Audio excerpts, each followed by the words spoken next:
Bardstown City Council at 7 o'clock. Today's date is June 9th, 2015. So if you want to start off, we'll recognize any groups or individuals that want to be recognized and have their say. Okay. And we'll go to number 2. We'll receive input from any public. Anyone.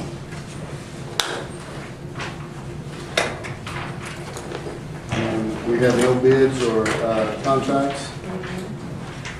Okay. So we'll go to number 4, and I hope it goes this quick through the whole night.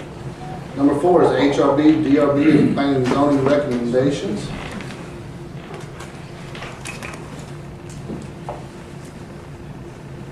Mayor, this is a little unusual. We've never gotten one like this. It looks okay to me. I just want to make sure we make this motion correct. Since we don't really have a recommendation from DRB, you can send it to us for our approval. So we can approve it with their caveats. Yes. Just Can I ask Kathy to read the minutes from the for the council? Okay. DRB 222 Colton Steakhouse and Grill, and I'm only going to read the excerpt parts. Ms. Johnston Crowe stated that due to lack of a quorum, the remaining DRB members could review DRB 222, address any remaining items or issues, and forward the application to the City Council without a formal recommendation, but an advisory opinion and conditions. Vice Chairman Parrish and Mr. C agreed by consensus to forward DRB 222 to the City Council as an advisory opinion and with conditions that the fixture cut sheets be submitted for administrative approval.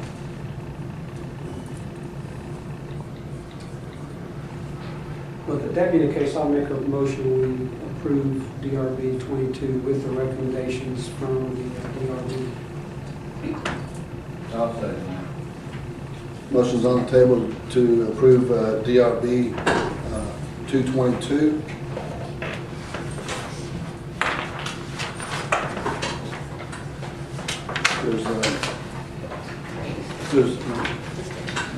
There's no objection for discussion.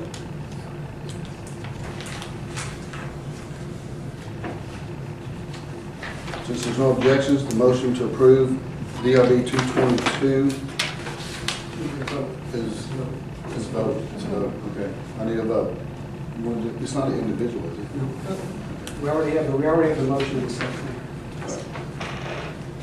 Aye. Aye. You don't have to do it individually. I'm just saying aye. Okay. I'm following it. All right, we'll follow the leader. You say Mayor, all in favor, say All in aye. favor? Aye. Say aye. There we go. Those opposed? Ayes have it. Motion is adopted. Okay, moving on. Number 5, the correspondence. Okay. We have, if there's no objection, I'd like to adopt a motion to approve the United Way 5K run on September the 19th, 2015. Since there's no objections to the motion, to approve the 5K run is adopted by unanimous consent. Thank you. And I guess the next thing is has everyone had a chance to review the poster of the past that we've made contributions to the annual street concert, the Buttermilk Days, and Stephen Foster. So you all had a chance to kind of look at that. The donations that we've had is the annual street concert, which was $2,500. The annual Buttermilk Days donation was $2,500, and the Stephen Foster story donation is $6,000, and that amounts up to $11,000. It comes from it will come from our contingency fund. Discussion? Yes. Or, well, I guess we better wait to make You a gotta- motion. You got to make the motion first. Apologies. I make a motion that we approve the donations, the annual street concert donation, $2,500, Buttermilk Days donation, $2,500, and the Stephen Foster story donation, $6,000. Coming from the contingency fund. Oh, excuse me. Second. You second it? Discussion? Yeah, Yes. I've always voted against it. I guess I'll give my little speech again. being a libertarian, I think it's not the government's job to be donating the citizens' money to charitable organizations. I think the citizens have every right to do that on their own. I've always been against the city government thinking we are smarter than the citizens, that we know where their charitable dollars should go. They all have the opportunity to donate to every one of these. And when we were elected, we did not all of a sudden, we weren't endowed with this wisdom that we know exactly where the money should be donated. There's many charitable organizations in this town that would welcome some of this. And I just think we should not be in the business of giving the money. I am against it universally. Are these what, 501(c)(3)(c), is that what this is? These, I presume that. Yes. which is a non-profit organization? To let y'all know what that is.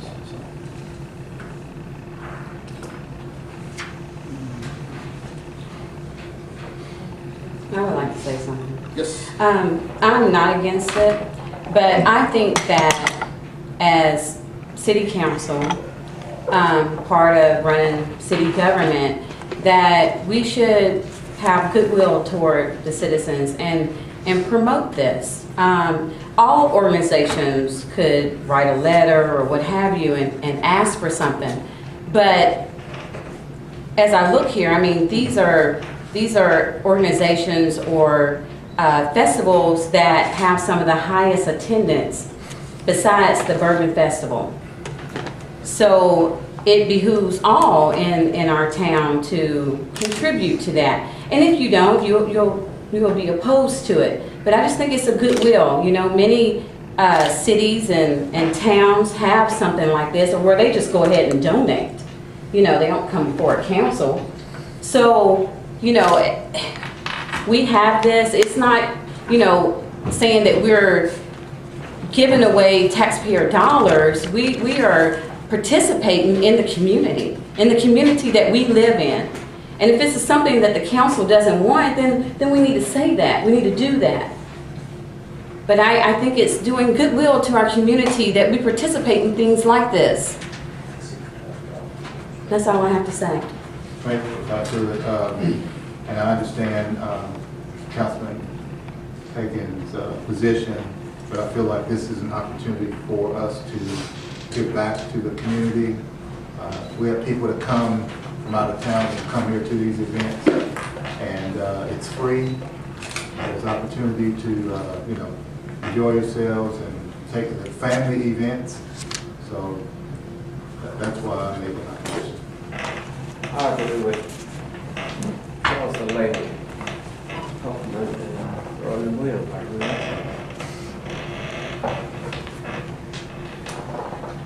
Well, one thing, there is a lot of donations from other groups that goes into practically all of these. But it's, you know, when we had the first street concert, to touch on one, there was concern, I know, that how it would be taken. And if you've ever been to one of those, my goodness, a lot of people are there. And the same thing with the Buttermilk Days, and of course Stephen Foster, you know, it draws a lot of dollars into town. So, but at the same time, kind of agree with Fred at a certain point that we do have to. It's got to be cut off someplace, and whoever you cut off, you're going to be mad. Councilman. We had this discussion about this. This will come out of the contingency fund, and that's what it's designed for, as far as I'm concerned. These are the things that we need to support with that money.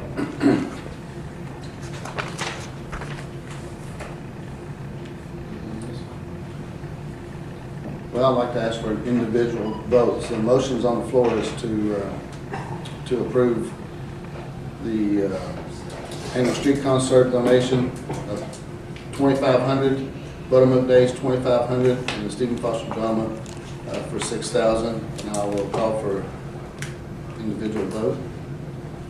Ms. Copeland, I'll start with you. Aye. Nay. Aye. Aye. Motion is adopted. Ayes have it. 1 nay.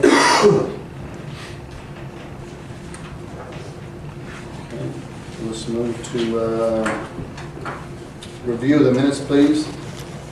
Number 6.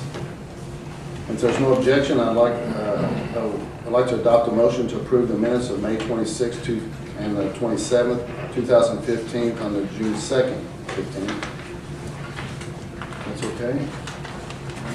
Since there's no objection, the motion to approve the minutes is adopted by unanimous consent. Thank you, guys.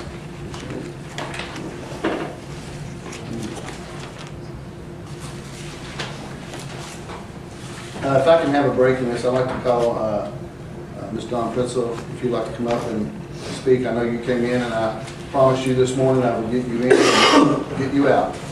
I just, you all have our budget for review. Just a few things.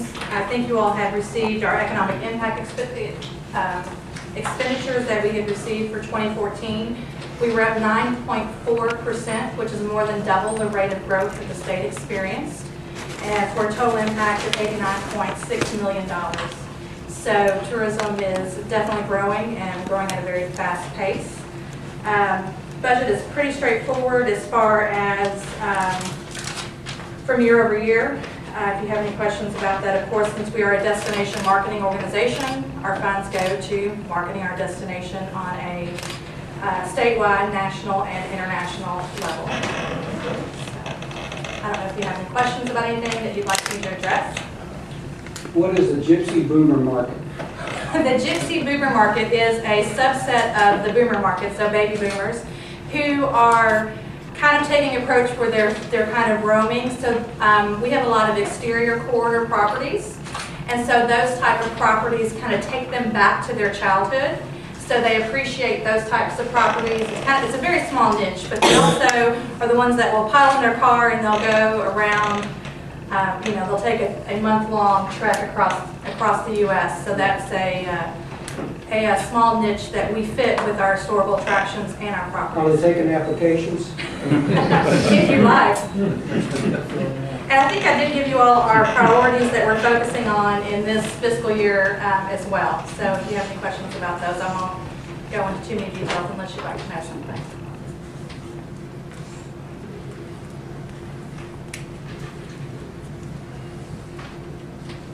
I told you you'd be quick.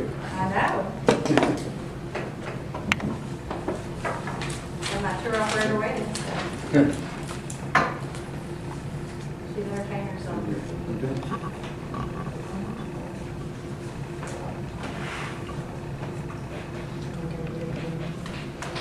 Has everybody had a chance to review the 2015-16 Tourism Commission annual budget?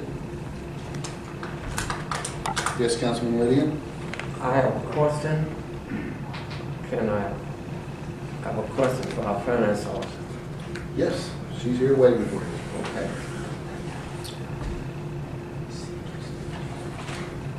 $4,000 has been decreased from the budget proposed occupation tax rate increase.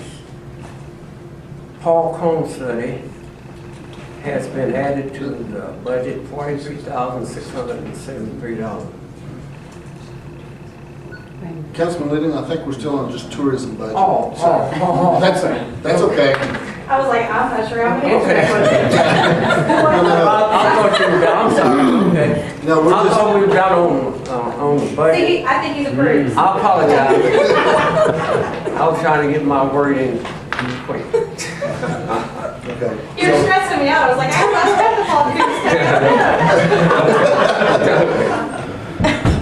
Okay, so, Mayor, that being the case, I'll make a motion to approve the proposed 2015-2016 Tourism Commission annual budget. Councilman Simpson seconded. Discussion?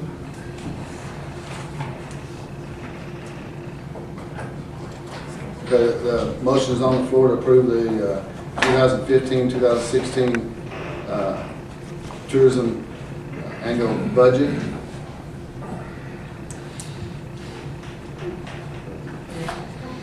Motion, you gotta go vote.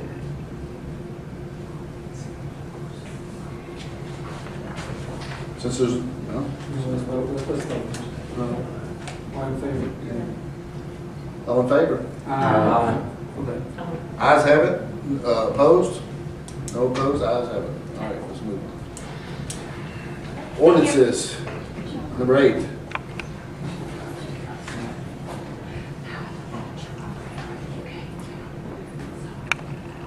Thanks, Don, appreciate it. Here. Okay. Ordinances, we have the first reading of ordinance. All right, I have a question. Let me ask you before we get into, I have a question for our finance officer. I started on it, but I apologize. When can I answer my question? Question related to the budget, before the first reading. Well, we'll be down here on, in section B right after this ordinance. When, on section B, it'll be this,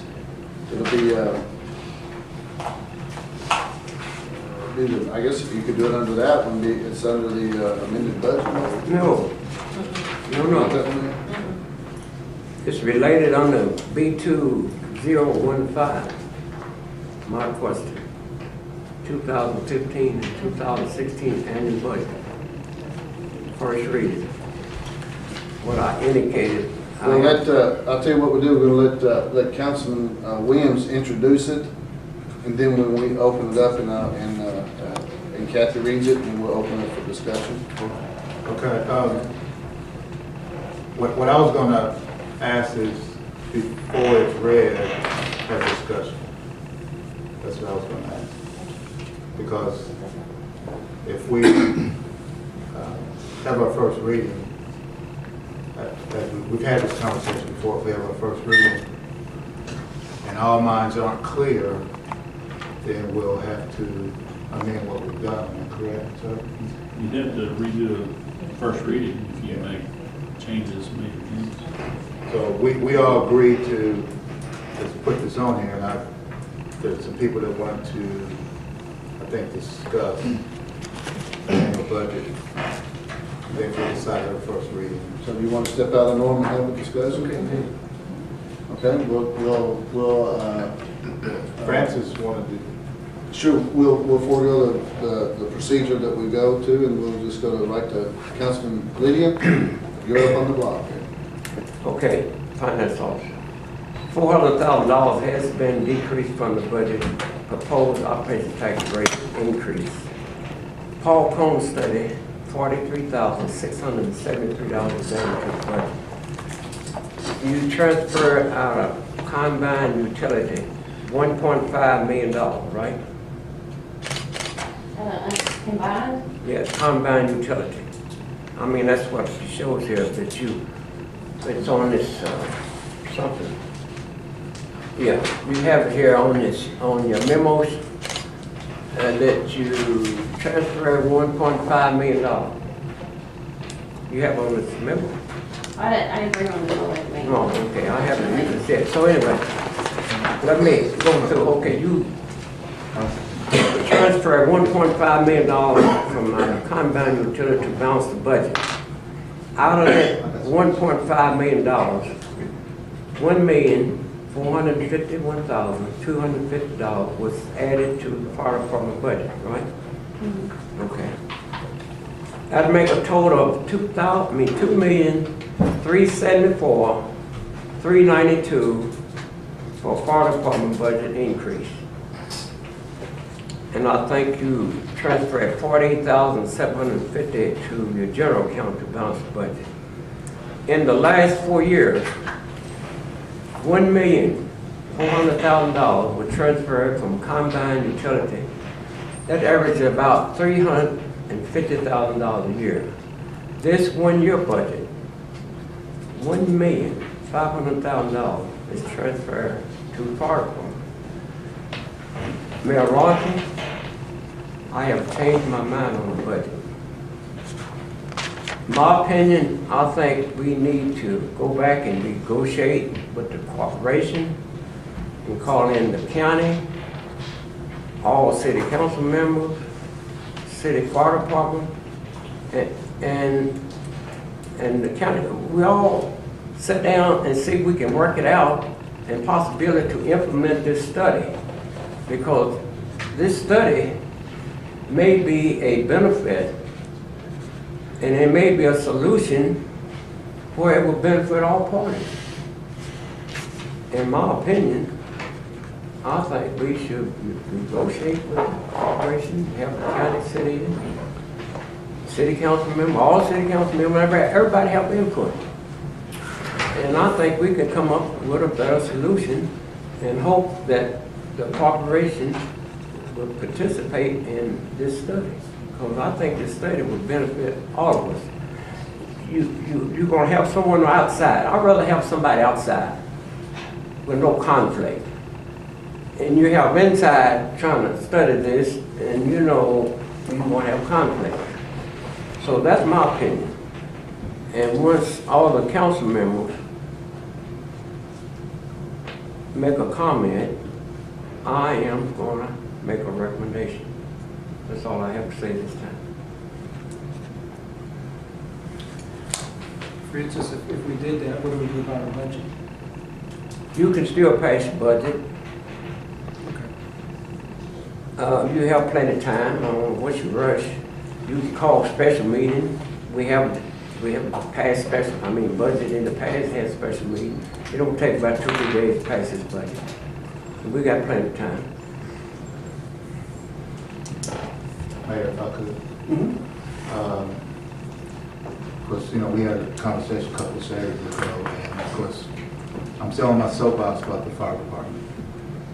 And, but, in light of the fact that they have new leadership, I am respectfully requesting that we have a meeting of the minds, that the new corporation president, the Nelson County Judge Executive, and if we get too many people in a meeting, we might not get anything accomplished, but if the three of you could sit down and see if we can come to some kind of compromise, I think it would be in the best interest of the citizens of this community and the county as well. And I think what I'm asking, well, I know what I'm asking you won't cost the city anything, but if we go ahead and move forward with this proposed budget, will be a cost associated with it. Not just a one-time cost, but there are some recurring costs in it. And so we have time, and if after you guys sit down and talk, and we can't resolve this, if a divorce is imminent, if there are irreconcilable differences and we can't get it taken care of, the citizens that elected us will know that we made every effort possible to try and maintain the status quo. And so that's all I'm basically asking. We can adjust the budget, pass the budget, and then come back and amend the budget if we have to. So that's what I'm respectfully requesting. I think it's important that we remember that this 7 firemen that we have that's in the budget are required for the response time, to improve the response time at night. That is a separate topic from the 2 departments being together or not being together. There is extra money in here for the truck, if this happens. But the ongoing expense we're speaking of, the firemen, that is for the response time that we don't have right now. The departments are together, we do not have that response time. So if the departments stay together, we still don't have that response time at night. The request from the fire department is to add personnel so that we have a better response time. It's a separate topic from the 2 departments being together or not being together. We must understand that. Somebody correct me if I'm wrong.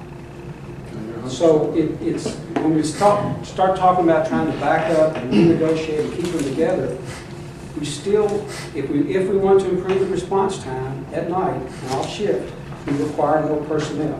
I support that. I think we should. I support that, regardless of whether we stay together or don't stay together. It's a separate topic. Please, let's remember that. Understand that. The only thing we would save if we keep the departments together and we decide we want to improve our response time is the $500,000 for the tank. Let's all understand that. Please. I'd like to make another comment related to Councilman Hayes. I could reach your response very important. Also, I'm going to make a comment also very important. I hope, regardless of what happens, the fire department will continue with good communication and mutual aid. All fire departments need mutual aid. That's a backup. There's no way you can operate a fire department without a backup. And in the past, they had good communication with the corporation because they in-house.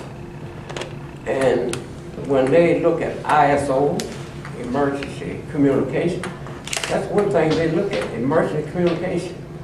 And by the corporation, it's close here in Bardstown, response time, it was quicker for them as calling some other fire department. I think my concern is, are we going to continue good communication with other fire departments? And my concern, I don't want to put people's lives and property at risk. I mean, I'm concerned, this is a very serious issue. Some of you may not think it's serious, but it's very serious. And I think we need to take more time. I don't know what's the hurry.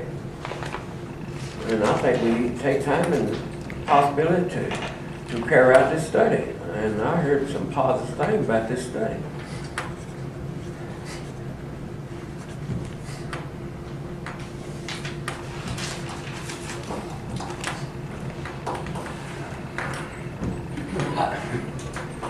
Well, I think, like I said before, I thought with no stone was unturned. We negotiated. John worked in good faith with these meetings. I went to these meetings. Some people wasn't invited or didn't go or didn't know about them. But I was there. And there was no true negotiations or effort on the volunteers to negotiate with John, with the mayor. They never came to the table. Corporation. The corporation. They didn't come to the table. They didn't respond back. And then when it got down to the final hour, because of past administrations didn't make them hold their feet to the fire, and John did, or the mayor did, and said, it's done, either work with me or it's done. Now everybody's scrambling because they didn't think it was going to happen. And we've been put on the block, and nobody sitting here likes it, to pass this budget and do what's got to be done. I tell you, I don't like as a taxpayer that these city firefighters are going out every day into the county and leaving my home unprotected. Because the volunteers, some of them don't show up. They don't have a truck there a lot of times to come in. If my house catches on fire while they're out to High Grove or somewhere. We need a full-time fire department. I pay for fire protection. I pay occupational tax. I still work. I want my home protected when they're out fighting county fires. In my opinion, the county's not paying their fair share. Now, they want to say the occupational pays it, but I pay county taxes also. What am I getting from the county? So it's on our back to step up and take care of this. Same way with the dean and the masters. They're going to have to step up and take care of this. It's something that's going to be worked out. But I want my town, my city, and I think I owe it to the taxpayers as a councilman to make it happen. It's been dodged for years and years. I'm wrong, so be it. Like Dean says, I'm wrong. And maybe I'm wrong, but I feel strong about it. It's got to happen.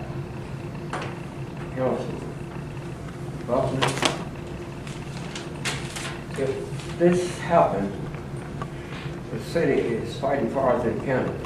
We have 3 apparatus.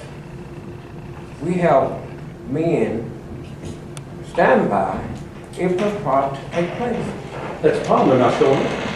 No. A lot of volunteers, they weren't responding. We have, it's chief's not here, what is it?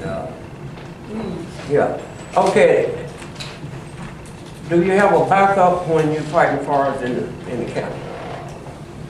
The hope would be that if we responded, our shift, our duty crew, our on-staff crew, out to the county, that we would have volunteers that would come in and make standby, just like you're speaking. Right. But many of our volunteers have jobs during the day and can't respond. I want to make sure we don't take anything away from the volunteers here. They're giving 110%. But if you're at work, you're at work, providing for your family. I agree with you. If you can't make it to the station, and we have 9 people on shift, and they respond into the county, I hate to say it, but yes, you could leave the station empty of men. So, I got to understand from someone one time, if this take place, you have firefighters for backup and standby. If we had That's what they told me. if we had a corporation run, and we had 5 men respond in the first truck, 2 men in the second tanker, 2 men in the next tanker, 5 men in the rescue, so you add all that up, if we had that many personnel, plus additional personnel respond to standby at the station, yes, you would have additional standby. But during the day, it's very hard to get that many volunteers to respond. At nights and weekends, you may have that additional staff, those additional volunteers that will show up, but your response time is still 12, 15 minutes because they were at home. Again, nothing against them. They have to get up, put their shoes and socks on, get in their truck, drive to the station, get in the apparatus and respond. So it's a necessary evil. I understand. It's not downplaying anyone. I think Councilman Hagan hit the nail right on the head when this is a separate but related issue, but we have to keep it separate. We're talking about staffing a fire department for the citizens of Bardstown. I agree with you. Response time is very, very important. My question is, all the years I've been involved with the fire department on the committee, the city of Bardstown do not have one record of no one complaining about response time. We don't even have not one in the city of Bardstown. No record. Someone complaining that the response time, well, you didn't get to my fire cleanup. We do not have no record of that. From no residents or business or no one. I understand response time is very important. But we never had no complaint about the funding aspect of it either. I don't dispute about, Right. I don't know about the records. I understand response time is very important.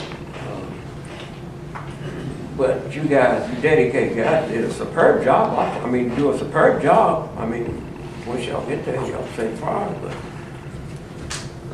not to my recollection. It was an incident here in Bardstown that caused a response time. You know, because of the fire might burn 20, 50% of it. But I have no recollection that the response time was too much time. That's the only thing I said I work very well in black and white, and Right. the black and white numbers say that our response time is 10 to 12 minutes. Right. And I have to believe 10 to 12 minutes is too long by NFPA's 1792 standards. They look for you to get out the door in 2 minutes. If I was having that kind of response time, our ISO rate is still at 5. Yes. Right. So that did not have no effect.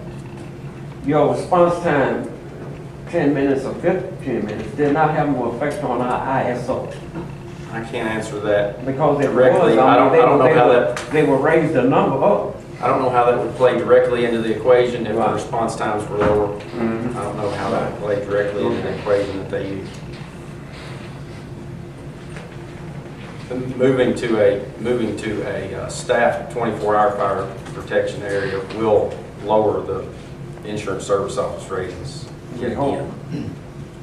But, you know, the ISO will have to come in and. Yes, we'll have to have a period of time. We'll have to have a period of time They don't just to survey track just the records. 15 or 17 employees, they survey the whole aspect, fire hazards and ladders and everything. Okay, so you got more aspect in the study. I know about that. Are you finished, Councilman Williams? Yeah. Councilman Hagan? I'm just going to repeat what I said. I guess the question we have to ask ourselves is a 10 to 12 minute response time at night acceptable? Do we as a council think that's acceptable and we should just leave the status quo, not hire the firemen? Or do we think we should go to a 2-minute response, which is what the 7 men will get us? That's the basic question we have to ask ourselves. But let me If we think that the 10 to 12 minutes is okay, then don't hire the 7 firefighters. If you think we should be 2 minutes, which I support, then we should hire the 7 firefighters. It has nothing to do with the corporation. It has to do with response time. That's the basic question. How you look for? I'd like to make a comment, this don't have nothing to do with the corporation either. When we started full-time firefighters, I've been involved with it since then. And one day we discussed, as a matter of fact, we put a plan together, full-time firefighters, years ago, and it was gonna cost $2 million. We didn't do it. I think if you take a step at a time, instead of taking a step here, just taking a step way up here, at one time, it's too big of an impact on the budget.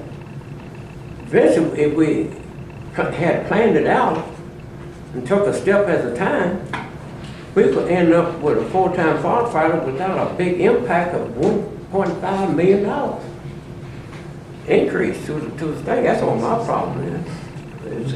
It's jumping too quick. We should have planned it out a little bit better. And I don't like playing, I don't like you take a step here and you jump up here. I don't like those steps. Because in between there, somewhere you're gonna make a mistake. You might fall off a step. Wait a minute, do you yield the floor, let Chief Howard make a statement? Okay. I would just like to answer to that rather than to leave it open-ended in that we have taken those steps. We believe in the fire department that we have taken those steps. We went from having very little staffing to adding staffing during the day, and that was in 1991 when I started, because numbers for turnout of volunteers were light during the days they worked. So we added staffing during the day.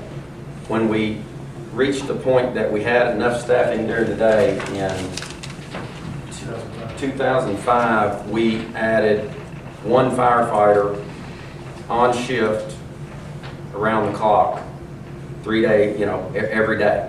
So the reason for that was so we were sure that we had either a driver for the apparatus or an officer to ride officer in that apparatus. So that if we had volunteers, if we had 4 volunteers that showed up, none of them were a driver, we knew we were assured to have a driver at the station. So that was our first step into 24. So we've been running, we've got members right here that are on that 24-48 shift.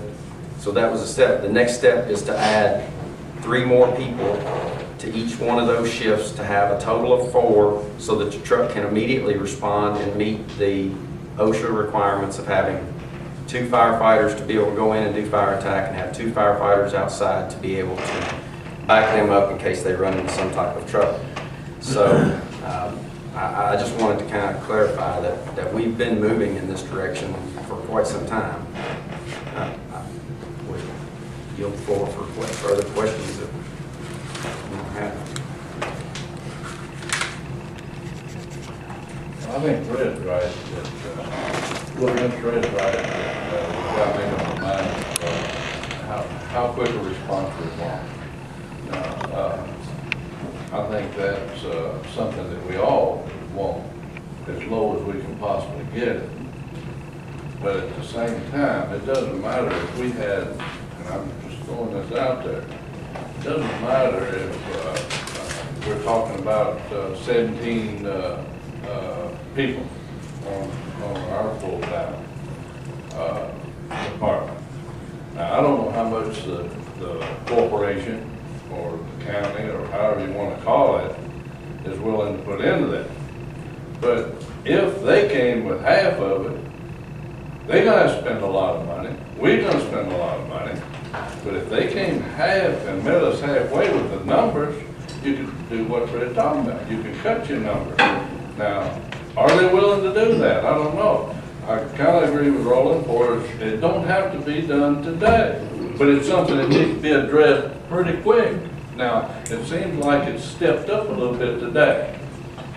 I don't know where we're at. Now, the corporation may be willing to pay half of a full-time staff. And it'd still be Bardstown, Elgin County whatever it is. I don't know. Is it worth one more shot? As somebody said here earlier, is it, if it's worth the shot to try it. But now, I'm not saying we need to wait another 14 months. Some of you don't know, this thing's been going on now for a long time. Now, everybody knew this. It wasn't something that just throwed up here a couple of weeks ago or a month ago when, like Bill talking about, when we went to these meetings. This has been going on for, I know, 14 months, that there need to be a contract signed between the corporation. And it seems like it hasn't happened. But if there is a chance that we could have a full-time fire department, we take care of what Fred's talking about, county, corporated county, whatever you want to call it, they pay half, we pay half. And that's my opinion of it. But Bobby, how does that affect the budget? We have to pass a budget, so what do we do on the budget? What do? You want my suggestion there? Yeah, because we've got. I think Roland has a suggestion. But let me, Right. I'm Which sorry. is what? I'm sorry. Go ahead. No, I give the floor, because that's, you had the floor and I apologize. Go ahead. But there was a suggestion, leave them 7 out right now. I mean, we amend budgets all the time. Sure. Amend it, we do. But again, I for one wouldn't want this thing left as an open-ended thing. If we're gonna be talking about it 6 months from now, get with the kid, I don't know, Francis said get with the county or whoever, get a group together and see if you can iron it out. If you can't, we try it. So leave the 7 out, and then if something happens, go back and add whatever we need. I don't, Can I make a statement and then you all can continue that? Because I think what I'm going to say will make it very perfectly clear, and then you all can continue that. These negotiations have been going on since November the 12th, since I took office. This negotiation is not, with due respect to Dean Watson, the magistrate, it's not between me and Dean Watson, the magistrate, and the corporation. Dean Watson, the magistrate, the county government has nothing to do with it. It is between me and the corporation. They have nothing to do to it. And it's been going on not 14 months, this has been going on for 14 or 12 years it's been going on. Since 1995 has this been going on, of fighting and bickering, and each mayor comes in and they're wanting to split, and they get to that point, and they don't quite make it because it falls through. I'm here full-time and I'm following through with it, and that's what I'm doing. Now, this negotiation is over. I hate that. It was not my intent to do this, but the corporation never come to a table with another offer. They never answered my offer except for rejection. So to put that to rest, it is not a negotiation between me and Dean Watson, the magistrates, or the council. It is a proposal that is between me and the corporation. They have signified they have rejected my proposal. That rejection is over with. I've given them a notice, and let me make that perfectly clear. It stops. I will comment. May I comment? Sure. Council members approve the budget, Mayor. We don't approve the budget. And I think we should have some rights, input about this issue. We approve the budget. Why the hell can't we have input about this issue?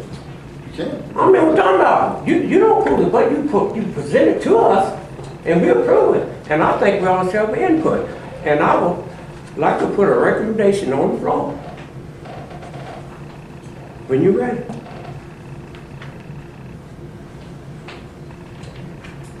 Ms. Copeland, you have anything? Sure.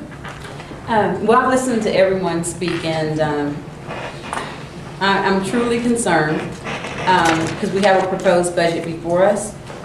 As someone who has had several fires, I know how valuable both sides are, corporation and the city. Both have showed up for me at nighttime and at daytime. My main concern right now is that from hearing what the mayor is stating, that this is, he's not willing to negotiate any further, is how we fund these firefighters. Or are we gonna have firefighters? Are we going to have better times for response times? Or are we not? If we pass a budget and we don't know how we're gonna fund it, that kind of bothers me. I would like to know how we're gonna fund it. I went to the meeting today, the conference with Judge Dean Watts, and I listened to what he had to say. I wish that we could have negotiated further. I wish that there was another way that we could do this. And I'm listening to what you have to say, Councilman Lydian. I totally understand what you're saying. I understand what you're saying, Councilman Williams. And I'm listening to you, Councilman Hagan. But I just see a great divide here. And we, as council members, we're going to have to come together and work this out.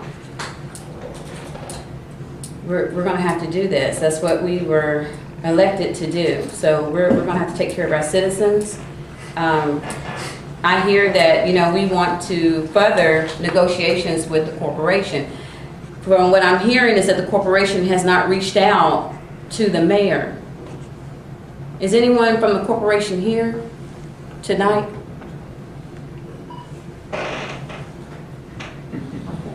That's, if I can interject one moment, Mr. Copeland. Well, if you do, I forget what I'm saying. Oh, go ahead.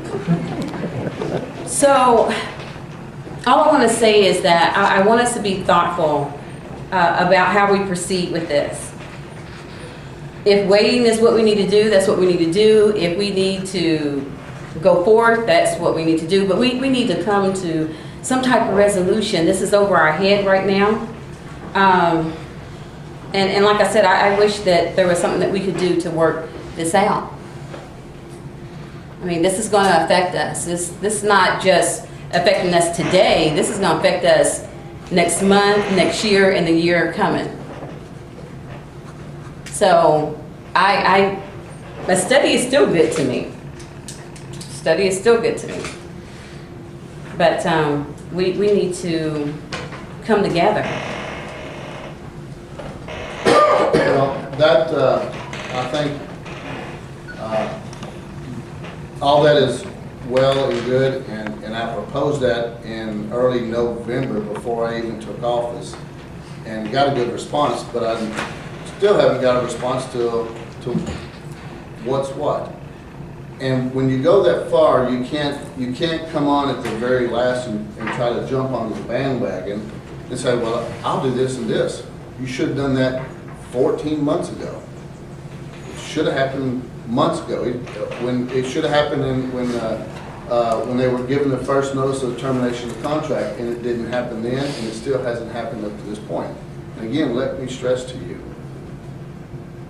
the city, the chief, and the corporation's chief will work out a mutual aid agreement. That's between them. They'll work that out. But the negotiation, I'm moving forward with this fire department because I am going to give, and I'm obligated to give the best service to this community. And you say there is no complaints, go ask those people on Guthrie Drive about the complaints, about the response time.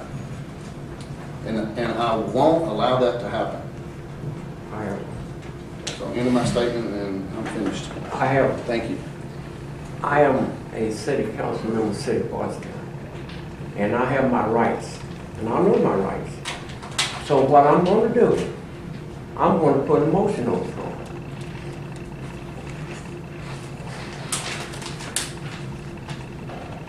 Can I put my motion on the floor? Is it going to be in reference to the budget? It will be related to the budget. And what you indicated. It's all combined, compiled together.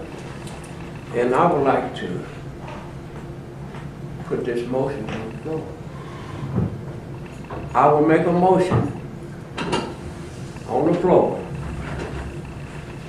that we negotiate with the corporation department, invite the county government, city council members, and see if we can implement this study. That possibility, it may be a solution that all parties may benefit. And I would like to put that motion on the floor. And I'll yield the floor for a second. I'm not sure that relates to the budget directly. What we got here is we got first reading, and we had discussion on the first reading of the budget. I understand that ultimately might affect the budget, and 21 days from now, we have to have a budget. I don't know that what you're talking about, Councilman Lydian, will lead to a budget in 21 days. I honestly, that's for you all to discuss, but I can't fathom that would happen in 21 days and come to a resolution. Put you on the hot seat. When can I put my motion on the floor? I think that I have my rights. Yeah, I think that you can do that down, typically when you have city council comments, Yeah. you could do that at that time, Okay. and put your motion in. But again, as relates to the budget, one of the things that I keep hearing here and I'm a little concerned about is that we've got plenty of time. And in 21 days, we have to have a budget. To get that number of people together that you're talking about in 21 days and come to a resolution in 21 days, I think you're going to need to take action on a budget.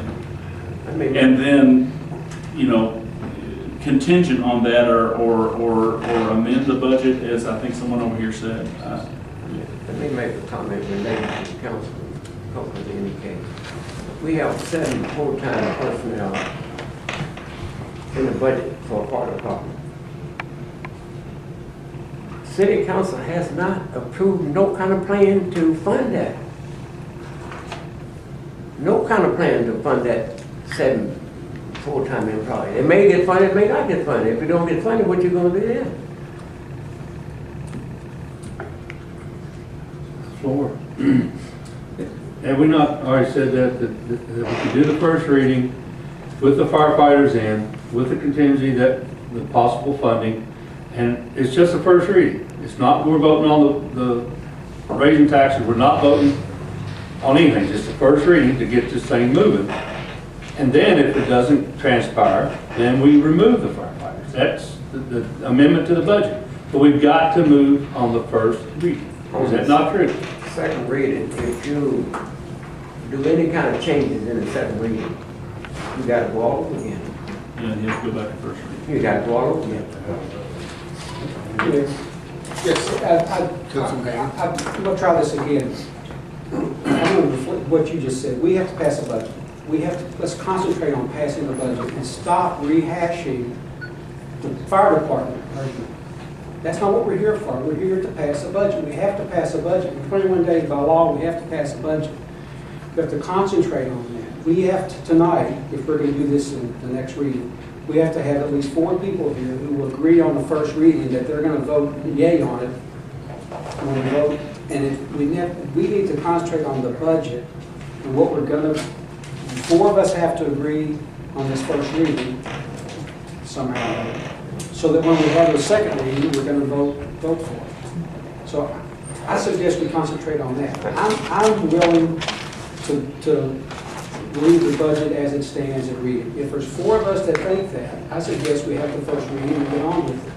If there's not 4 of us, then somebody needs to make a proposal to change the budget, a line item or something, so that we can then have the first reading. Let me make a correction. You do not have a vote on the first reading. You do I not have understand, But Councilman. what are you talking about, the four votes? When we have a second reading, there's no sense having a first reading on a budget if 4 of us aren't going to vote for it the next time, because then we just have to redo it. What's the big hurry? I ain't no hurry. So I stand by my statement. I'm willing to have this first reading of this budget and now to vote for it next time. I have a question. Yes, Ms. Copeland? What is the impact, what happens if we do not pass a budget? What happens?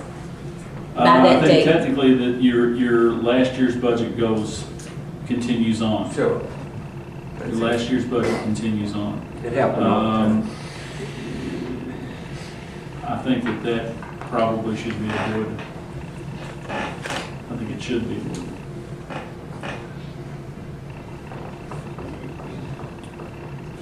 Mr. Hagan, you make a motion, or Well, Councilman Rowland, or?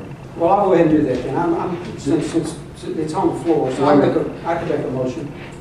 I'm sorry. I'm sorry, Councilman If you're ready Williams. to do it, I'll do it. Mayor, I would like to introduce proposed ordinance B 2015-FY 2015-16 annual budget and ask for it to be read in full. Ordinance number B2015 fiscal year 2015-2016 annual budget. An ordinance adopting the City of Bardstown, Kentucky annual budget for the fiscal year July 1st, 2015 through June 30th, 2016, estimating revenues and resources and appropriating funds for the operation of the city government. Whereas annual budget proposal and message has been prepared and delivered to the City Council, and whereas the City Council has received such budget proposal and made desired modifications. Now therefore be it ordained by the City of Bardstown, Commonwealth of Kentucky, Section 1, that the annual budget for the fiscal year beginning July 1st, 2015 and ending June 30th, 2016 is hereby adopted as attached hereto, and Section 2, that this ordinance shall become effective upon approval and publication as required by law. Do we have a second on that? Who made the second? I'll make a second. Well, He made the motion to read. I made a motion that it be read. Yeah. I introduced it. And what we have done historically the last few years is we just haven't voted on the first reading. And I don't have a problem not voting on first reading. But I think I can call for a individual consensus. I guess you could. Ask the attorney. Can you? Well, Councilman Simpson? Question, can we still have questions on the budget? well, understand I mean, it's we not got all binding. that. Whatever you're doing now is not binding because it's not a vote on the second reading, which is the binding vote. Are you asking for them to give their opinion or preference at this time on what they would, what their vote might be in second reading? I don't know if that's Well, really. in lieu of that, excuse me for interrupting, but in lieu of that, could we not call for a special meeting next week rather than waiting until the last meeting to have a second reading? Have a second reading, a special session, just in case it doesn't pass, then we have to have a first reading of something else. Because let me explain something. We got this budget, I bet at least, how many weeks early? 4? At least 4 weeks early, so, I mean, we're down to the wire. We go around the wire every year. We had to call a special meeting last, every 4 or 5 years ago, I had to have a special meeting. Because it went down to the wire. Go ahead, Councilman Simpson. Question, all we discussed is fire department. Yeah. I've got some questions, is now the time to ask those questions? You can do it, yeah, I think you can answer that. On the budget, yes. Yeah, on the budget. One thing, I've had several comments that it's, and Tracy, I've looked, and I think it's there. Are we funding 911 services this year? Yes. And On the police, no, Well, they have their own budget page. I think it's the very last one. I'm sorry, second to the last.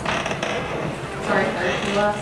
Are you asking that because they asked for a $60,000 increase, or are we well, I'm funding? not saying, I'm concerned if it, Their budget is here, and then if you see support from the city, it's the very last revenue, 4990. And then that's split between the police and fire, and they've got their own line item in police and fire. It shows where they get their percentage. Well, I mean, but what I've got here is what's in the budget. I Correct. guess is the question that Yes. I'm asking. I know the numbers. Okay. But, for some reason, I keep hearing that we're not funding it this year. The reason I got the question that day.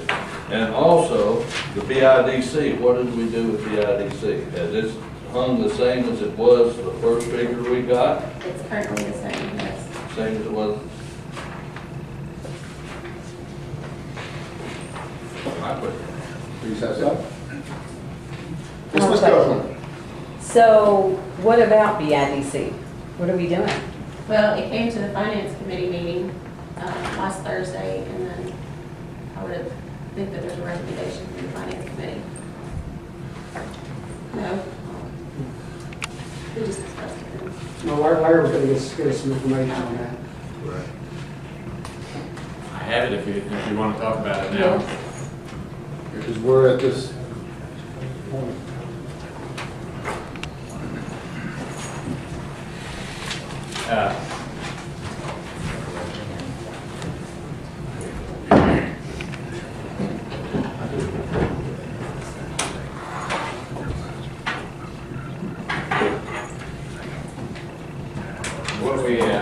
What we found was a letter of understanding between the city and the BIDC about the issue of funding and the sale of property. The little recap, the first several years or many years, the city contributed $6,300 a year to the BIDC and then considerably more to the INCEDA. And the rest of the BIDC's operations were funded from the sale of property. 2 years ago, they ran out of money from the most recent sale of property and asked the city and the county to contribute an extra $20,000 each, and that happened the last 2 years. And then this year, we sold some more property, turned the proceeds over to the BIDC minus some expenses. And early on in the budget process, it was also reduced from $27,000 down to $6,300 again, with the idea that we go back to that $6,300 figure. And Tracy and I met with Kim Houston, the president of the BIDC, and with Frank Wilson, maybe he's the president. Anyway, met with them, and they explained that it was their understanding or intention that that extra $20,000 of funding for the operations of the BIDC was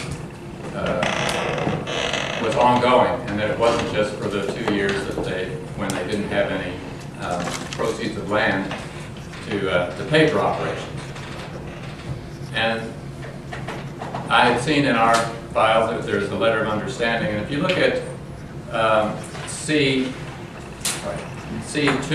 repayment of unrecovered development costs, it says that there's something about sharing the proceeds of future land sales, 75-25, until the city recovers its development costs, which I assume those development costs have been recovered, since thereafter the BIDC will retain 100% of the land sales. Right. So that explained that they would do that. It doesn't answer the question of whether it should be 63 or 27, and that's really up to the council, of course, to decide that. And just as a note, Tim, if I'm not mistaken, someone could, when Bobby was talking about discussing the budget at this point, someone could say, well, I'd like to put that money back in, and then it would become part of the budget that was passed. But there would have to be a motion, and I suppose, to do that. So they'd say, I'd make a motion to pass the budget that include the $27,000. So that it's not that it can't be done, it's not that we have to wait for some future negotiation if the council is ready to make up its mind on the subject. Larry, did you say that at some other time it was reduced when there was a land sale and then it went back? It was $6,300 for many years, or thereabouts, and then they had been operating the BIDC on the proceeds of a land sale, a former land sale. Right. Probably the one in this 2003 that brought this about. And then when that money ran out, well, they didn't have operating funds. They went back to the city and county and said, we need to ask for extra. When we sold this land, someone thought that maybe we would go back to the 6,300. And one could come to that conclusion based on the past. Sure. Way they've operated. But what Ken said is that they wanted to take the proceeds of the land sale and set that aside for future projects. Yeah. You know, if they get a business that wants to come and they need a road built, or they need a sewer line, or they need something. But in the past, that money was used to fund the BIDC. Well, it's used to fund both. You know, they would use it for the operations, and then if something came along, it would be there for projects as well. Seems to me we should just continue that method. I mean, we have the money from the land sale, so I say go back to the 6,300. Yes, Ms. Stowe. From what I understand is, I know that they have received money from the land sale. But I think more is involved than just that. Kim can't do that by herself. And she does a lot. But it's like Batman and Robin. Batman's no one without Robin. Well, Kim, there's another Kim in that office. So, I mean, if we make a drastic change like that, I mean, we're affecting maybe employment, to me. We're affecting the employment of someone. I think we really need to think about that. I mean, look at the job that she does. Look at Bardstown right now in Nelson County and the companies that are here and the amount of work that she does. I think we owe it to her to put that money back in there right now. And then if we want to do something, write something up. This is from 2003. Write something up. You know, I mean, I just can't. I listened to the governor speak, and I mean, it was clear as a bell. We're on the rise. Why go and decline? Why take from her right now? If we're going to do something, let's get together and write something up. But fund her that money now, and then start it. If you want to say, hey, from here on out, when they get a sale, you know, and you sold something, well, that's your money. You work off that money. But what I'm hearing her say is that it costs. When a company comes here, it costs. And we're not thinking about that. You know, there's roads and negotiations, and there's a lot that goes behind the scenes that we don't know about. I just think that we need to be thoughtful about this. Larry, did you ever think, or did you mention that if you, either way that you decide to give this money, that option is that if you want to give the $26,000, that you could ask for that to be spent on improvements just in the Wilson Industrial Park? I'm sorry, I mean, did you mention that? Yes, and I may have been. yeah, no, that's a valid point. But she pointed out that whether the money is spent in the Wilson Industrial Park or in the Nelson County Industrial Park, that we would receive the occupational taxes, and so the city would benefit from that sale. In one case, of course, in the Wilson Industrial Park, we have the electric utility, and we'd like to see it used that way. But there are no constraints on how they could use it. And that might be something that we could talk to them about. Yes, sir. The question I was going to ask, the monies that they receive, is that Is that put in a restricted fund? I'm not sure about their accounting. It's in a restricted fund in their minds anyway. Well, I can't go by mine, I'm just saying, that's, okay, so you don't have an answer for that? I don't know. They have that money that's set in there, they do have money that is set into a, what they call a restricted fund, but I think this $26,000 or $27,000 is for operationals and use like that, so, but they do have a restricted fund that is, But it's restricted. It's No, I'm- restricted in their own mind. If it's not a law, it's not, Bob, what, did they, or was that unrestricted, did they say? I think, Frank. Restricted fund. Yeah, it's restricted. What it is, what Frank said. But what, like you say, who's restricted? But it's restricted funds for projects, for the sewer line, for, like you said, roads, whatnot. My understanding,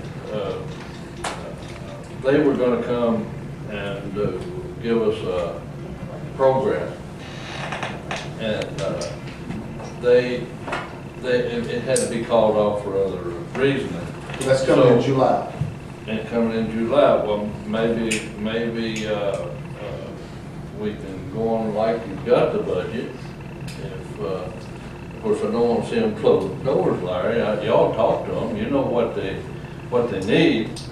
If they can survive, they're gonna be coming and talking to us, again. You know, amend budget every day if we wanted to.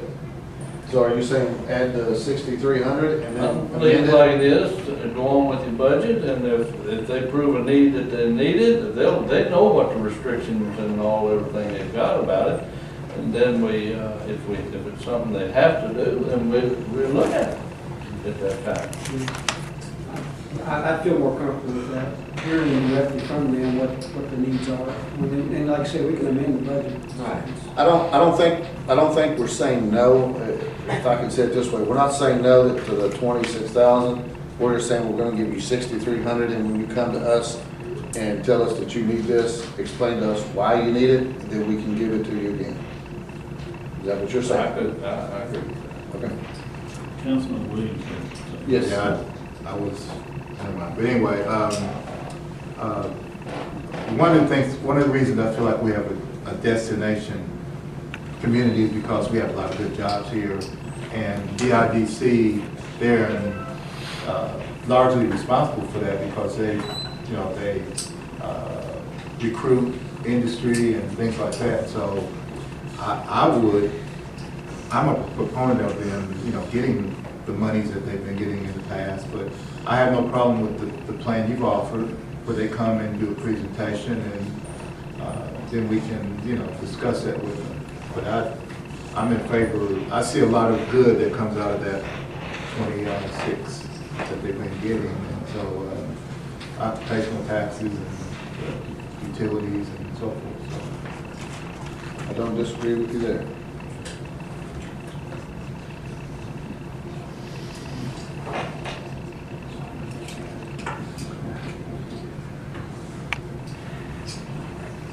Well, let me get clear one. Now, what you gonna do now? You gonna leave it in, you said? That's what, not me, it's what you all are gonna do. That's what you council members are doing. It's your budget. Well, that's all the questions that I have. Well, I just want to go on record, I don't agree with that. I don't agree with it. So, Well, I don't think, they're not saying, Well, not saying no. and I understand what you're saying, Mayor, but we have enough on our table than have to come back and do something that we should already do. We should do this because they bring business here. She's self-sufficient. She runs on her own. No judge doesn't have to run on her. You don't have to do anything for her because she has it down pat. She knows everything. And when a business comes here, they come here partly because of her. She has the skills. We are lucky to have her here. She could leave at any moment. And that is the truth. I've seen her in action. So If you want to hold this out, here's another thing on our plate that we have to deal with when we should do the right thing. What is it, 20-some thousand? I think, well, I agree with Keith. So that's a very important aspect of the city of Bardstown. We need to look at all aspects and not just focus on one aspect. And I agree, I think we should put it all back in. And we all, the whole community, the city of Bardstown benefit from it. So, her schedule's so full that she couldn't come this month? She was coming this month. Yes. It was rescheduled. It was our schedule that was full. It was our schedule that was full, it wasn't hers. Correct. They were ready to go. We just been busy. But it, you know, Councilman Williams, she will be here, her and Frank Brown, in July working session to discuss all this. but you're one of that, you know, it's, we got, it's you 6 people here that have to decide if you want it in or if you want it out. It's, you know, I give you the tools and the options of doing what you need to do. Take some consensus and we can get this solved. Would they need to come if you all approve? I had asked them to come to just give a showing of how they operate and what they do. And I'm doing this for the, more so for the new council members and even some of those old ones that are here to give us an education of what they do and how things are done. It's just, that was just for education. Okay, so it wasn't specifically budget. No, it was just for an education of how BICD operates. He's an old council member. I got one on you, Mayor. So what I should have said, real old or what? That's okay. Got one on you. I'm gonna put one down. I'm gonna put. I won't forget. Okay. Do I understand, has there been any complaints about the way she budgeted or the way she spent the money in the press? That we should monitor it and delegate it like you're talking about doing? If there's not, then just give her the money. I'd like her to give her the money. If there's not been a problem with the program, and she's working for the city and the county, we're gonna get occupational tax, we're gonna get revenue off the incoming industries, which God knows we know, to put out there in the industrial park. What's $26,000? I mean, why stripe her budget for that? And If she's never had no problems with it before. I agree. It's y'all's decision. I'm just gonna leave it in. I'm sorry. Yes. Go ahead, Bo. And I technically misspoke. I was really trying to speak in favor of her getting all of the money we've been giving her historically, and I may have misspoke. You want to give her the 26,000? Yes, I mean, but I hate to put it in there and then I don't want to snatch it out, you know, so, but. Well, I mean, you can give the option this option is for you council members. If you want to give it, you know, that's your decision. Yeah. And if you want to say, I want it to benefit the Wilson Industrial Park, you can add that stipulation. That's your decision. But you know, she's done a good job for this community. She's brought jobs in and there's no better seller than she is. Right. I say leave it in. Go ahead, Councilman Simpson. I think, reason, at least the first question I asked about it when he come in, why it was done, I think the big problem was the money that they got, they felt like that some of the people thought that they could spend that money rather than us give them more money. That's what even, my opinion, of why it was even cut. But they put the money in a situation where they can't just spend it on salaries and things like that.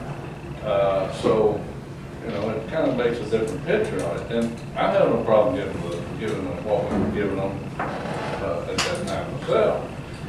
But I think that was when why basically it was cut, because they got this land sale done. Larry, you and I was involved in a sewer deal. Would you want to kind of elaborate on that a little bit, please?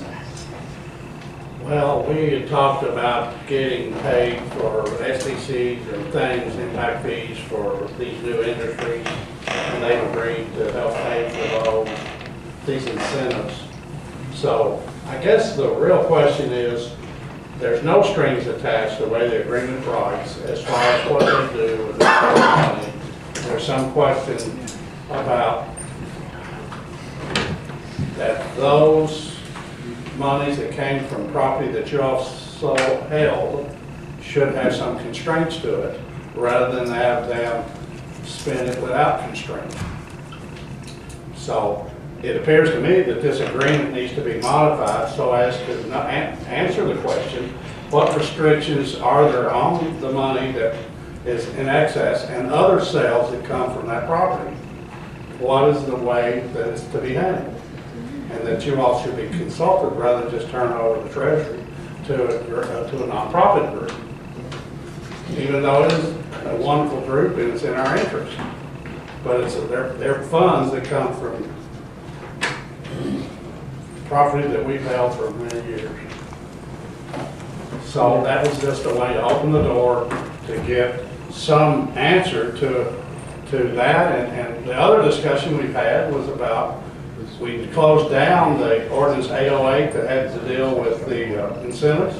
We furthered this conversation with them about incentives, the incentive program that they would have before too long. And we have another industry, we don't have an ordinance. So there's future, there's ongoing business discussions that we need to have with them. Yeah, back to the budget. I suggest we've had the first reading. The consensus seems to be to change the amount for BIDC from 6,000 or whatever it is to 26,000. 27. So we need to add a caveat to the first reading to change that, do we not? Amended first. However, Yeah, because you were still in discussion about the first reading, because if you remember, Councilman Simpson was the one who said, I still have some questions. right.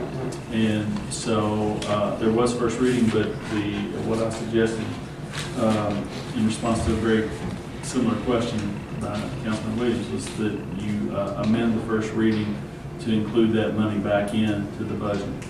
And that would be the budget as read, first reading. How do we do that form? Motion. My motion. Yes, sir. When I make that motion, that we change the BIDC contribution to 27,000. But you amend, you amend first reading of the budget to include that. The BIDC to 27,000. Councilman Simpson, second. Councilman Simpson, I see his hand. Blocking you out. He does a lot of saying without saying anything. He had his hand up so fast it was a flash. Oh, good. Discussion? All in favor? Aye. Those opposed? Ms. Copeland? All in favor? She, Hey, hold it. Those opposed? Ayes have it. Thank you. Now go. Ayes have it. Thank you. I wasn't gonna let her go until I get that last little vote there.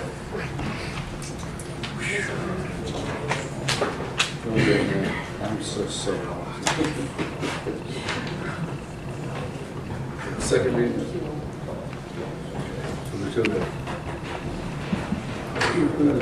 All right, the next one is, We don't have to vote. We did,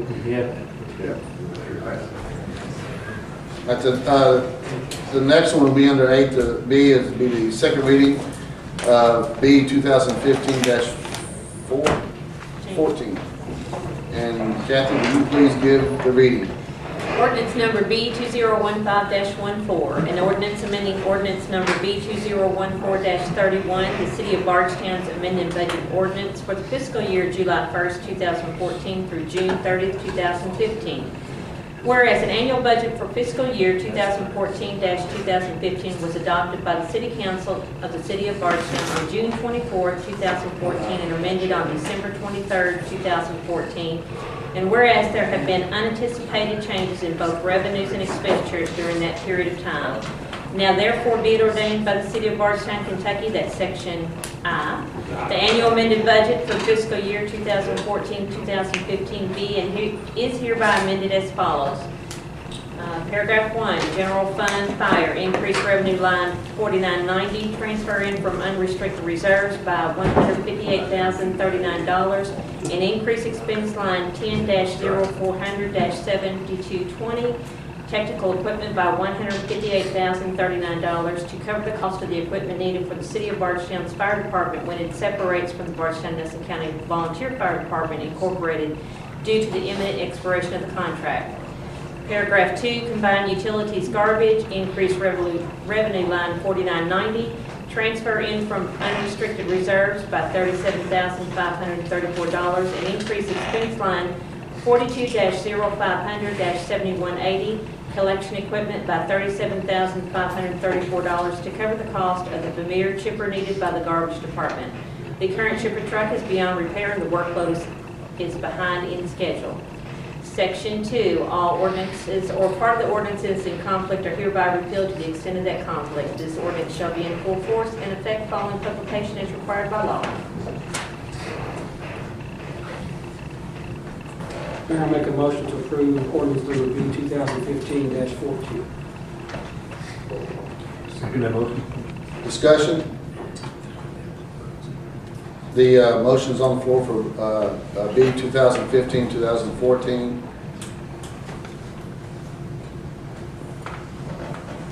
All in favor?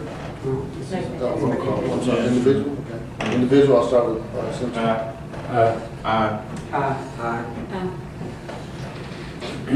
Ayes.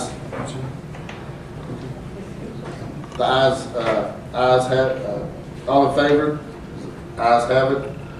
There's no opposed. Motion is adopted. Bring it back up to the line.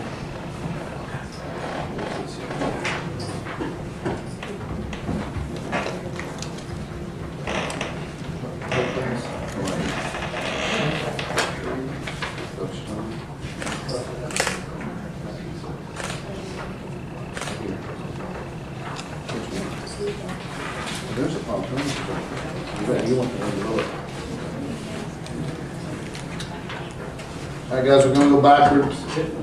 Kathy's got me all confused. So we're going to go backwards to number 8. And we're going to go to, on your iPads, go to PFA 6-15 under 8A. 16. 15? PFA 6-15.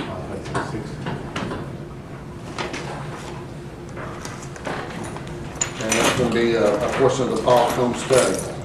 So Larry, I will ask you to have the floor. And All right, I've got some handouts here that are kind of revisions. The first thing here is what Paul Combs has sent us, which is the pay classification plan. It's the new job descriptions, the new job titles with the grades that go along with what should be in your iPads, which is all of the job descriptions. And then the second thing is what you're maybe more familiar with, and that is the format that we use, and that includes whether the positions were exempt or not, and also whether they, also how many, so the authorized positions. So we have an authorized number of positions for each of those. but now haven't we cut some of those back from? Yeah, this is the revised one. Okay. So, no. Yeah, this is revised, and so the actual, if you remember, the cost before was, the cost before was count at the same time as ours, was $48,000 for the point factor analysis, and then it's now down to $39,000. So we took some away and added some, and the net result was it's a little less. And so if you look at the this one, the one we're used to, that has the number of positions, you'll see that we now have more of these classes of employees and steps. than we did before, and that's a little easier to see than it was in that great big long sheet that Paul had, which had a lot more information in it. So this is just what will be in the body of our ordinance, the new ordinance.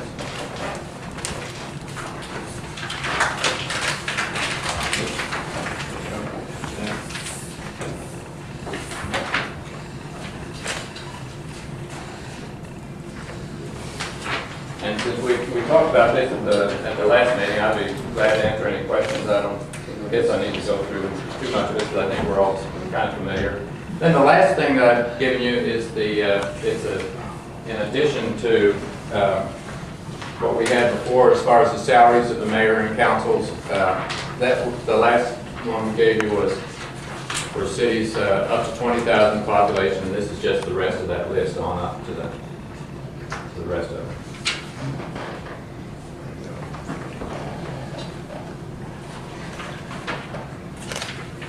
And we're at this point, we're not ready for a reading.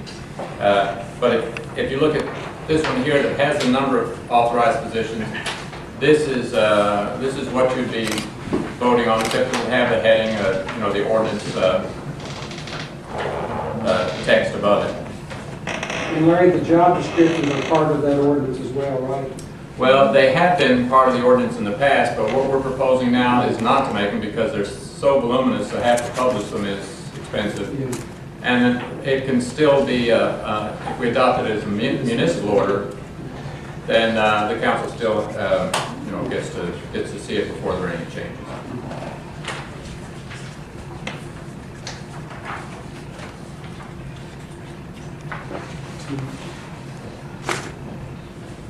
So Mayor, this was just for information only, am I correct? Anybody have any questions for Larry on this, or do you want to? I'll look it over if I have questions.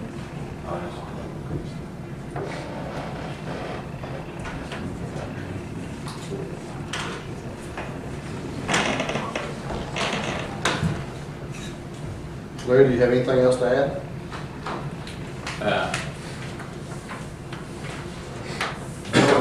That Tracy just reminded me that we've talked about under the finance. We talked about 5 full-time customer service representatives and 4 part-time. That was a mistake in there, but that'll be on the next one. So if you want to pencil that in, then we won't have to resend it out. Could you say that again, please? On the first page, under finance, customer service representatives, that would be 5 customer service representative, either 3, 2, or 1, and then 4 customer service representatives part-time.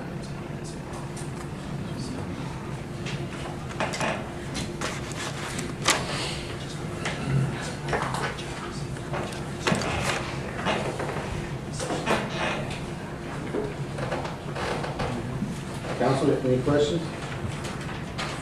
Let's move down to number 9, reports of staff and committees. I'll have the wastewater committee. Yeah, Mayor, we met on May 21st. The main focus of our meeting was for Jessica to go over the items that are in the budget. In both the water and the wastewater, they are numerous. We had a nice discussion about all of the projects. Many of them are ongoing. They've been, like the sewer upgrades have been going on for several years and will continue for as far as the eye can see. Same on water, upgrading a lot of old pipes and so forth. So we have a lot on our plate there, a lot of things on water runoffs, construction, those kind of things. So it was a nice meeting. We were only interrupted once when Rowan came in the room. We had to run him out. But other than that, it was a good meeting. Councilman Williams, what about the finance committee? Okay, Finance Committee met on June the 4th, and basically we discussed some potential ways that we could fund the full-time fire department There was some discussion about increasing occupational tax, discussion about the insurance tax and possibly utility gross receipt tax. We also saw some examples of what some of the other communities did in regards to raising funds through their occupational tax. And we also were informed that we have some sewer pipes that need to be repaired. And there was some also discussion regarding the BIDC funding, which we got additional information tonight. That was one of the things we had discussed, was getting that additional information. And that's a pretty good summary for what we did on that day. Very good. Any questions, comments? Okay, let's move to unfinished business. Unfinished business. All right, we'll go to number 11, new business. If there's no objection, we'd like to adopt a motion to approve a reappointment of Dick Eaton to the BICD board and to appoint Martin Carpenter to fill the unexpired term of Todd Johnson on the Joint Planning Zoning Commission. So since there's no objections, the motion is adopted by unanimous consent. Dick Eaton's reappointment is for 2 years and will expire at June the 1st, 2016. Yeah, it's a typo, it's 2017. 17. Yeah. Yeah, it expired on June 1st this year. And the reappointment of Martin Carpenter to Todd Johnson's place on the Joint Planning and Zoning Commission, of which that is the mayor's appointment, and he moved outside the city limits, so I had to appoint Martin Carpenter to finish his appointment up, which will expire February 28, 2016. Councilman Simpson, do you have a question or anything? No. Oh. C, the Big Brothers, Big Sisters, the manager of Arby's wants to set up a roadblock at the intersection of Highway 31E and Dartery. And I think on that, we don't allow the fire department to even collect for Crusade for Children in the middle of the roadway. And it is of my opinion, and I'll take you all's opinion, but it's of my opinion that would be an absolute disaster, an accident waiting to happen. And I think that would cause the fire department to pull their rescues out, so. I concur. To explain it, we don't have that. I spoke, Chief McCollum, you might want to elaborate on that some more. No, I don't think we really like them at all personally, but I discussed with Larry and we pretty much let it die out, because that's the way that it's always been done. We'll certainly enforce whatever council says and not, so. Well, I think in the years past, I think Chief did, the city council years ago stopped you all from doing intersection. That's been many years ago, yes. I'll, have an idea if y'all want to yes or no, or anything you think? We don't want to set a precedent, liability issue. It's a good organization, but so it's Crusade for Children too. So I'll take the consensus that I will reject that, so. Okay. We go to D, which is the special permit for Bardstown Church of God and the Nelson County High School team. Fireworks, yeah, and then there's E, which is a special permit for fireworks, TNT fireworks at Walmart. So if there's no objection, I'll adopt a motion to approve the special permits for the Bardstown Church of God and Nelson County High School softball team and TNT fireworks. Since there's no objection, the motion is approved by unanimous for the special permits for fireworks is adopted by unanimous consent. City council comments? Yes. Yes, sir. You said comment? Mm-hmm. Oh, okay. Anyway, my motion, I'm going to rewrite it, and I'm going to put some budget language in, and I'll save it for the next meeting. Okay. I have here clipping from Kentucky Standard. New traffic light may be up next week. I support this city beautification. Maryland, as a council member, I have my rights. I need to know what is going on, city costs, and what was the agreement you made with the Department of Transportation? And what's that? Are you talking about the I'm new talking traffic about lights? that traffic light on South Third, West Stephen Foster and West Stephen Foster. The poles or whatever, it's in the standard. And this, I don't know anything about this, I want you to fill me in. It has here that the city have purchased the poles, the city purchased the poles. Those poles were put up and done in the last, or whatever. No, I'm deal talking was made about last the one of year. the big thing that they took down. That's what I'm talking about. The one that they took down, the people were complaining about them big traffic light poles and thing. And then in this article, Kentucky Standard, it indicated, Barry Hampton indicated that the poles have been have been purchased and paid. And also indicated in here, Mayor John Rogers and his staff reached agreement with the Department of Transportation. My question is, I'm in the dark, could you fill me in? That conversation had been going on with, between me and Larry and the state, me and the state, Dick Heaton and the state, Jeff Mills and the state. Let me finish I have the floor, please. Go ahead. I haven't yielded the floor. We all were hitting this because we had gotten so many complaints about it, and when it's all said and done at the end of the dinner bell, we had an agreement. And I'll let Larry take that up at this point. And also, I have my rights. I request agreement and what it's going to cost taxpayers of City of Bardstown. That's my request. And Madam Clerk, put that in the record. I am requesting what I indicate. Okay, now. Larry, go ahead. I was on vacation when the executive struck the final deal with the state, but the mayor had authorized me to go ahead, if we could furnish the poles and paint the poles, that we would do that. And that was the state's offer sometime back. To match all the other poles that are in the historic district downtown that are on painted black steel poles with the existing signal on the messenger wire that spans across the street diagonal, and to get rid of the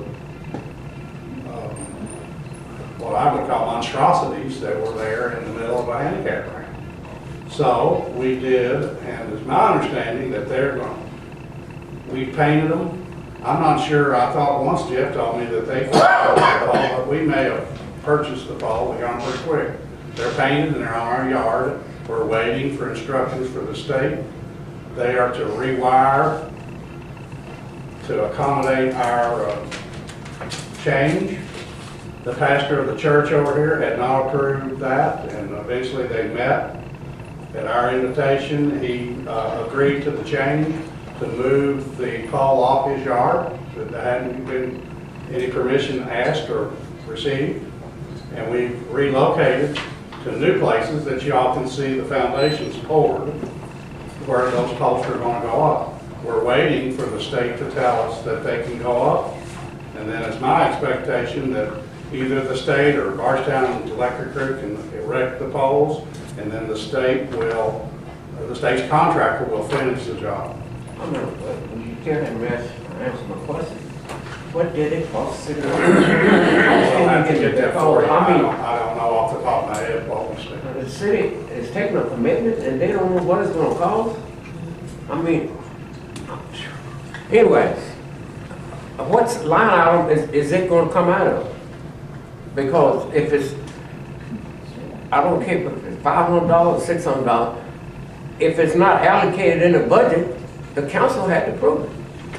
I'm serious. I mean, if it's not allocated, I hope that we have that in our budget this year, that we have enough budget, unspent budget, that we can pay for those poles. Yeah, I'm not debating that, Larry. I'll look it up for you, I just don't know. I'll mitigate it. If it's not allocated in the budget, getting involved in state work, it's not in the budget. Mr. Councilman, we don't have to ask y'all's permission for everything we build, pole by pole, surely. But if you spend extra funds that I don't know nothing about, and the extra funds that the council don't know anything about. Well, I wish you were reading along with the rest of us, I guess. We thought we had done a good job that was in the community's interest, and I'm just now hearing your opposition to replacing those Like I poles. said, good old standard, Kentucky standard. Wasn't for that, I'll probably be lost in Highwood.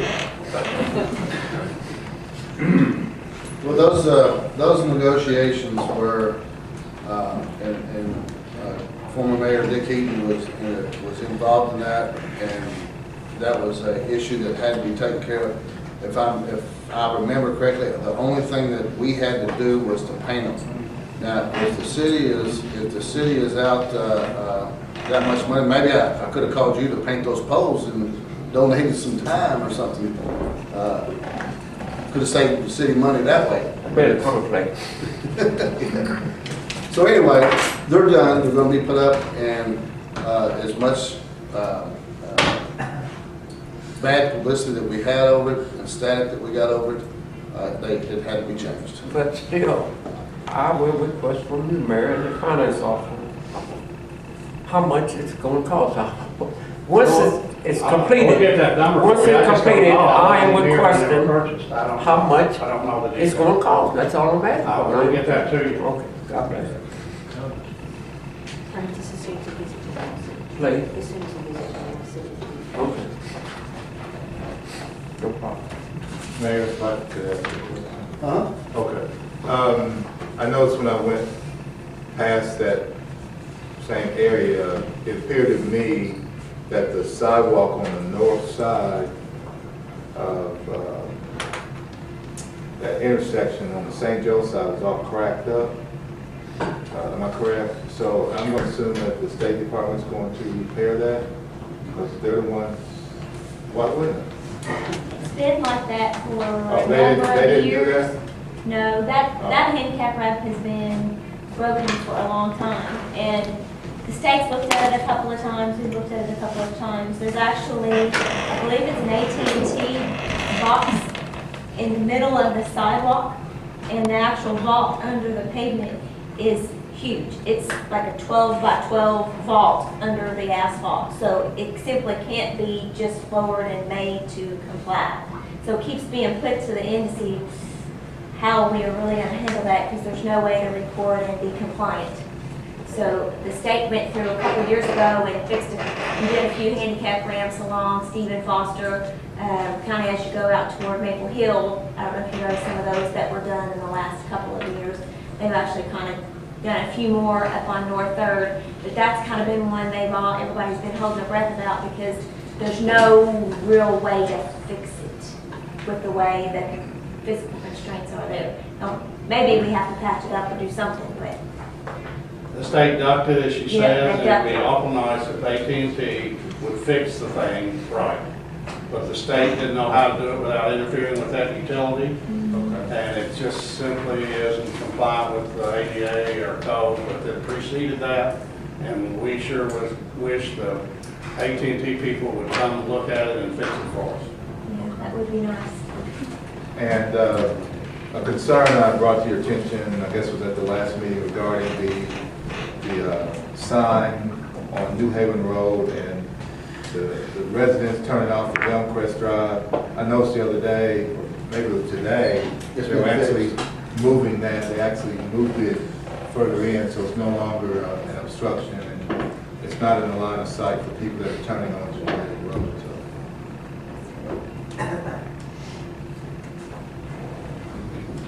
That's it for me. Yes, ma'am. I received some emails, and I don't know if everyone else received them. And it was in regards to the Citizen Corps Council, and I know that you stated that you were on board for that. Do you know a time frame when we will possibly start working on it? I know probably after the budget, but Right, as soon as we get this budget passed, I'll get with you, and I'll have to get with the chief and fire chief, and see what we can do. Because I think the Maple Hill area needs some attention, and we're gonna see what we can do. Planning and zoning is on board to give that area some attention in planning and zoning issues. So I'm ready to help them out there with that. There's also was some discussion about having a sign put out there, on that end of town, or west end of town. Since it is a corporate area, they fly in. I think it's kind of Main Street, I think, talked about this morning. They said it was needed, so we have to look at that. But I'll get with the chief. You know, we got a lot of things that are pressing right now, and I talked to Ms. Jones, and she understands, but I will be more happy to bring you in on that. okay. And I have one more thing. Did anyone respond? It was in regards to ordinance 3202, 3202, what is that? wards and districts. That's from Mr. Mark Ballard. Yes. In a city mayor and council government, I think you represent Maple Hill. I think you represent Wellington, and anybody that can call you can notify any council member that they want. I'm not too in favor of wards. I don't think that goes over well, and I don't think it goes in the city in a mayor and council government. So. Not really familiar with that. But I don't, you know, as you know, you're well aware of, and I think the rest of the council members are, we get calls from all over the city. I do, I go anywhere that somebody calls. And what I do, I think what that does is, in my opinion, I think it restricts, if you do a ward, that area, that restricts who runs, who can run, and who will run against that person, and I think it should be at large. But I'll yield the floor to the council. Any council members wanted to talk about that? No, I don't know. Well, I think you represent all the people. You don't need to pick and choose. That don't mean that yours doesn't work that way, but I like to blend in. I do too.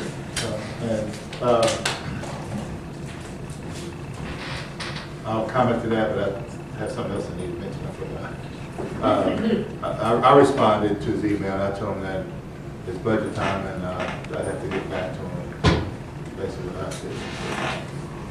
But I agree, we represent everybody in the city. And I think they have wards and stuff, we have, Alderman, like in Woodman.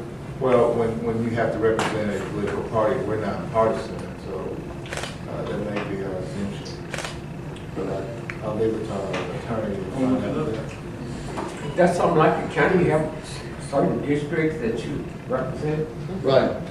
Districts, wards, whatever you want to say. I like the notion of representing everyone and not just a certain area. I think that's, I don't like that. It gives, because if hypothetically, so if someone doesn't like a council member, they can contact another council member, or if he doesn't, or if that council member doesn't contact the mayor's office or doesn't do what he's supposed to do, he can contact another council member and say, this wasn't done. Hey, if I have to come back, ma'am? Yes. Okay.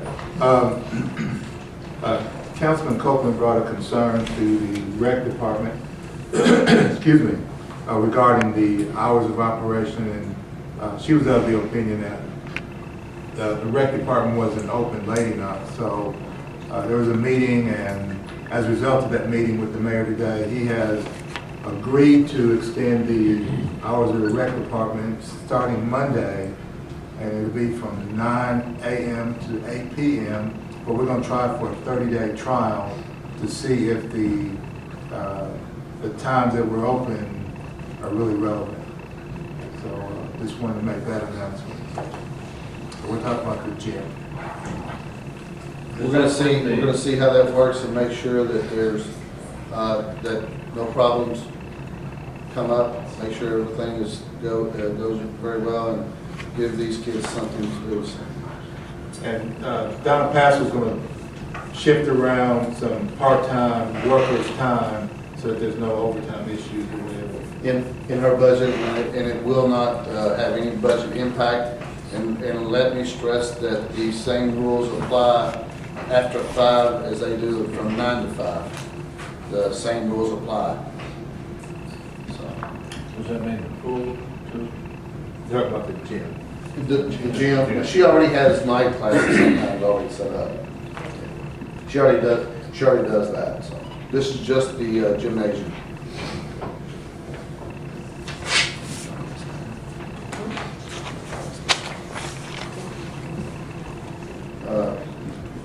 Council members, any more comments? Oh, go ahead.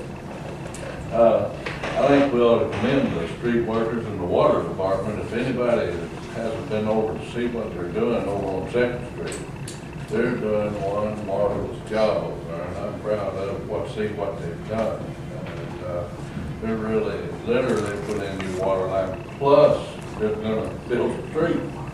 So I think everybody will go by and see that and see what we are doing. They've done a good job. And the best thing about that is we're doing that in-house. There's no contractor. So our public works people are, Ben Burr and his workers, I wish I knew all their names, but they're in many trades. And if you notice that Second Street had a big crown in the center and was actually just what was pumping mud. So, and this is something that had to be done, and very impressive. Like I said, I'm like Bobby. It's in-house, save money.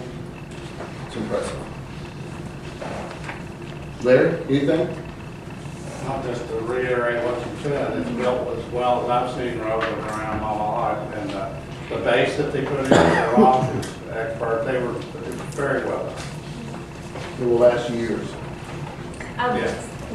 just state the same thing, and we appreciate the citizens of Bardstown being patient while we're kind of going through this renovation. It's like anything else, going through a house remodel, it sometimes is inconvenient, and having to boil water, sometimes with these old pipes, we're a historic town, our infrastructure's old, and whenever we go to try to make repairs and make improvements, sometimes you end up having to get in a little deeper than you thought. But we appreciate the community and the citizens of our community being patient with us, and we hope to provide them a good product at the end of the project. And they've been working, like I said, all day long in the rain yesterday. They were there until 8 p.m.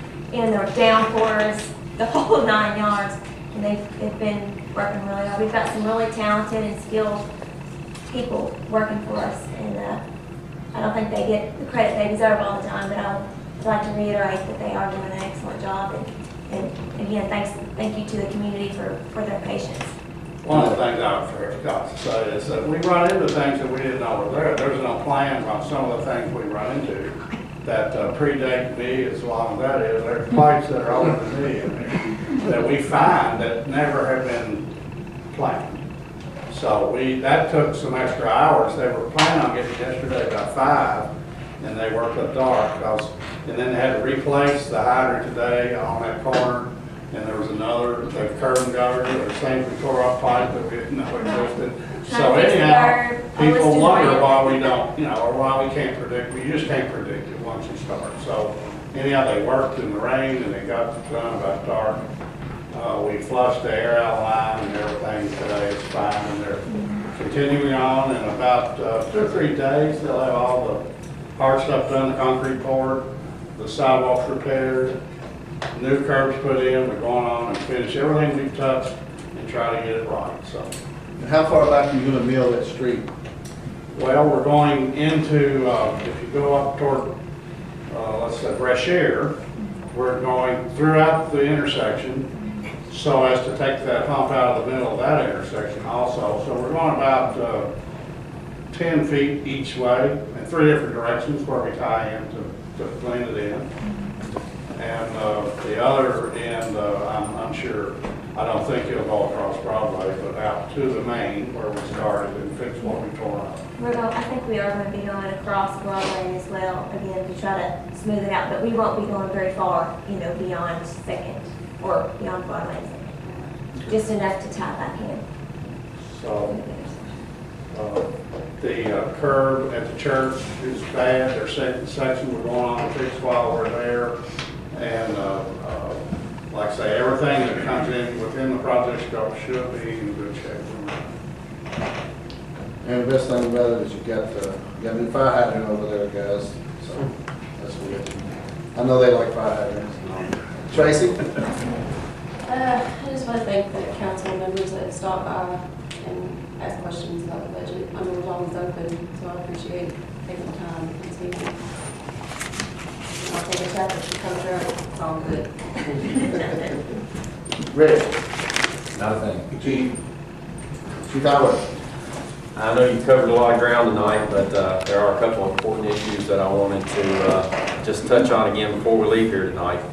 First of all, I want to reassure the council that the staff at the fire department is working diligently toward preparing this fire department to move to July 1 and well beyond that. I appreciate your vote on second reading tonight to approve funding to allow us to get some equipment, much needed equipment that we will need for that.